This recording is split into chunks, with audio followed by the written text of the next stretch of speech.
Avanzamos con información, se encuentra ya con nosotros Dalo Vallejo, es analista político, con quien hablaremos justamente acerca del panorama electoral de cara a las elecciones de febrero de 2025. Querido Dalo, buenas noches, bienvenido.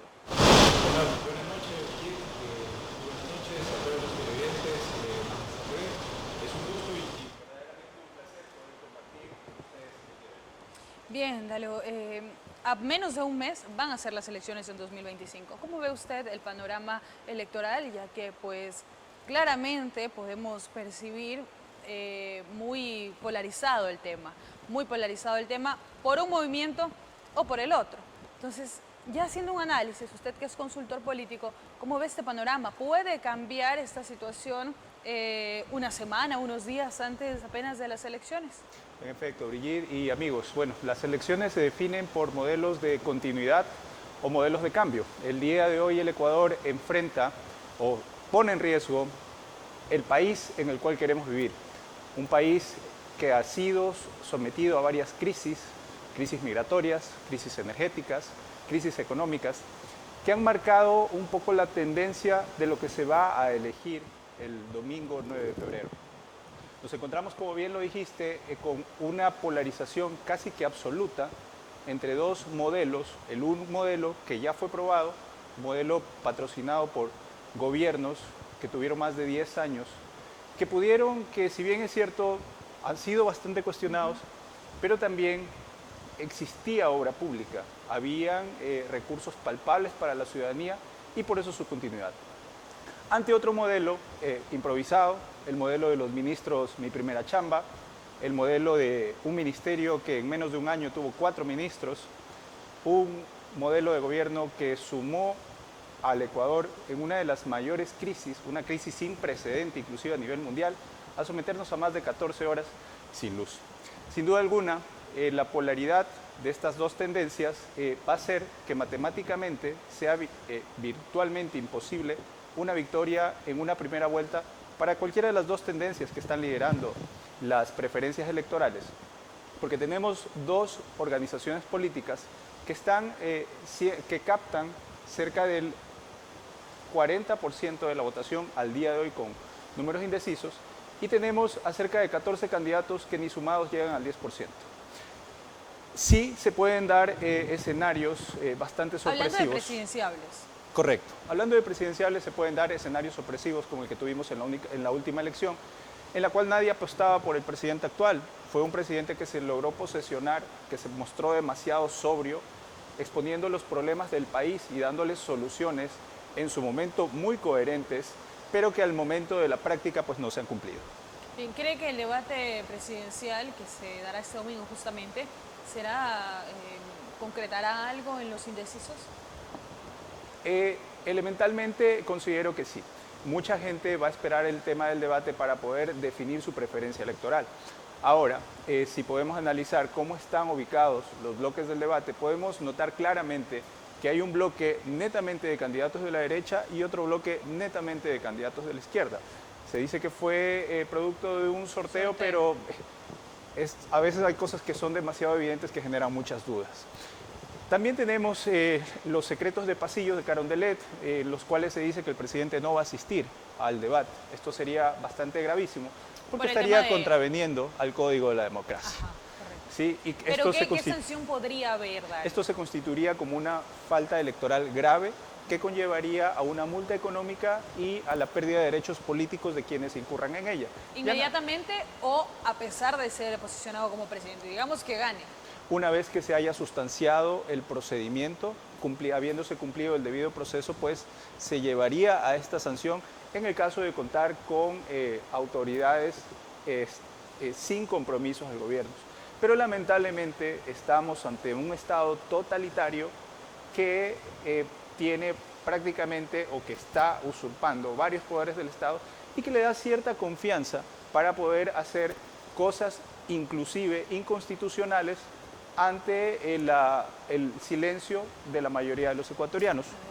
Hablemos del totalitarismo y primero para empezar, hay que consultar si es bueno o grave el totalitarismo. ¿Por qué lo digo? Porque ahora mismo el oficialismo maneja un discurso acerca de que la Asamblea Nacional no lo ha dejado trabajar y que por eso es necesario que los asambleístas en su mayoría sean del oficialismo, pertenezcan a la bancada del Ejecutivo. Entonces, está bien, es bueno el totalitarismo. ¿Esto significa que va a poder trabajar en caso de que gane el oficialismo? Bueno, el totalitarismo a unos les gusta, a otros no les gusta y a la mayoría de ecuatorianos les es indiferente. El día de hoy, Brigitte y amigos, vivimos una apatía total de la política, y cosa que es muy contradictoria, ya que la política pues maneja casi que el 100% de todo lo que es el Estado. Está involucrada directa o indirectamente en todas las actividades que realizamos los ecuatorianos. En ese sentido es bastante preocupante contar con mandatarios que abusen del poder, ¿sí? O sea, lo podemos ver, o sea, no se ha visto un presidente candidato y lo tenemos al día de hoy. Un presidente que utiliza inclusive la figura de licencia por horas, cosa que es prohibido valiéndose de figuras administrativas, cosa que son totalmente inconstitucionales. Se quiere tratar de sobreponer códigos ante la Constitución. Y en sí son varias las cosas y son varios los cuestionamientos que nos deja este gobierno. También encontramos a los ecuatorianos sumamente pasivos ante atropellos muy graves a la Constitución. Uno de ellos, pues, no permitir que asuma la presidencia, al ocupar la licencia, su vicepresidenta Verónica Abad, con quien ha sido muy notorio el tema de la misoginia de este presidente, que ni siquiera pues, que se ha valido de varios recursos para poder impedir la sucesión de manera constitucional. Se supone que este tema de la licencia presidencial debería regularlo, controlarlo el Consejo Nacional Electoral, porque ellos son los que deben hacer cumplir el Código de la Democracia, ¿no? Pero no se ha mencionado, no han hablado al respecto hasta el momento las autoridades electorales. Así es, Brigitte. ¿Qué podemos esperar cuando el hermano de la señora presidenta del CNE es cónsul del Ecuador en Nueva York? Entonces, hay muchas cosas que están pasando en nuestras narices y sin embargo, pues no somos conscientes de aquello. Más sin embargo, considero que el Ecuador merece mejores días, que el Ecuador encuentre esa sensatez en poder elegir correctamente a representantes que nos lleven a salir de esta crisis de migración, de esta crisis energética, de esta crisis económica que ha profundizado los problemas de esta sociedad. El año que pasó pues se ha ocurrido un fenómeno bastante silencioso, que es el de la migración, y principalmente son ahora los millennials los que están emigrando del Ecuador. Y esta elección, como lo dije en el inicio de mi intervención, definirá si es que este país va a ser un país digno para vivir o va a ser un país del cual preferentemente la mayoría de ecuatorianos van a tener que emigrar, ya que las condiciones no se prestan para vivir. En elecciones anteriores, la ciudadanía o el clamor social se principalizaba en obras, en pedidos hacia las autoridades. El día de hoy, lamentablemente, los ecuatorianos lo que estamos pidiendo como mayor demanda social es que nos permitan vivir. Bien, mire, hablemos de, por ejemplo, lo que usted mencionaba, ¿no?, hace un momento. Hay el problema de este discurso de la polarización, o sea que esta campaña política se está manejando desde el odio. ¿Cuál es el problema? Usted como consultor político, ¿cómo incide este discurso de odio, este discurso o de ser novoísta o de ser correísta, o de ser anticorreísta o de ser antinovoísta, digámoslo así? ¿Cómo influye esto en los sentimientos de los ecuatorianos, de los electores? Lamentablemente, no solo este gobierno, sino gobiernos pasados han vendido la narrativa del viejo Ecuador y del nuevo Ecuador. Y al día de hoy no sabemos si es que en realidad el viejo Ecuador ha sido mucho mejor que este nuevo Ecuador. Si me lo preguntas a mí, Brigitte, yo preferiría vivir en el viejo Ecuador, donde podías salir con seguridad a cualquier sitio, donde tenías carreteras, donde tenías hospitales, donde tenías obra pública visible. Ante este nuevo Ecuador de asesinatos, de secuestros, a este nuevo Ecuador de crisis energéticas, de 14 horas de apagones, esta polaridad es producto de esta narrativa. ¿Dicen que es mejor? ¿Las cifras comparadas dicen que es mejor? Por supuesto, no han habido mejores cifras que el gobierno de izquierda que duró mucho tiempo en este país y creo que lamentablemente la derecha al día de hoy no ha alcanzado a consolidar un rival digno y que en efecto tenga resultados palpables, porque lo que ha sucedido es que hemos vivido de la propaganda. Hemos vivido de la propaganda y al ecuatoriano le han vendido siempre esperanza, una esperanza que tras 6 años de gobiernos de derecha no se ha podido cristalizar.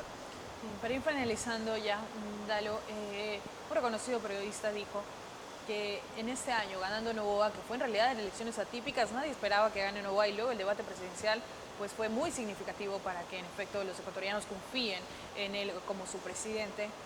Dijo que si en este tiempo, que fue un periodo corto, no fue un periodo normal de 4 años, se solucionaba algo en el Ecuador, muy probablemente muera allí el correísmo, que es uno de los poderes políticos en el Ecuador, uno de los más fuertes. Pero que si no se solucionaba, el correísmo volvía y con más fuerza. ¿Qué cree usted de esas declaraciones, viendo ahora que en realidad, a pesar de la situación y que no se han mejorado los problemas o que el presidente no ha podido solucionarlos, la gente sigue con ese pensar de que, por ejemplo, fue muy poco tiempo, de que que no vuelve el correísmo definitivamente nunca más al país? Bueno, considero que el tema de Daniel Noboa aún no es nada seguro, aún no es nada incierto. El día domingo pueden suceder muchas cosas.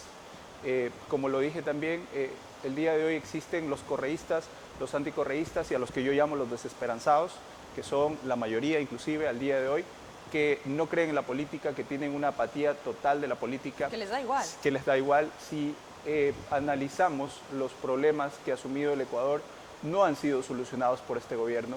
El gobierno el día de hoy dice que el tema de la seguridad ha sido controlada, más bien podría decir que el tema de la criminalidad ha sido desplazada y se ha atenuado en varios cantones. Entonces, esta percepción que tiene la administración actual de que las cosas van mejorando, pues dista mucho de la realidad actual del país. ¿Y los ciudadanos no pueden darse cuenta de eso?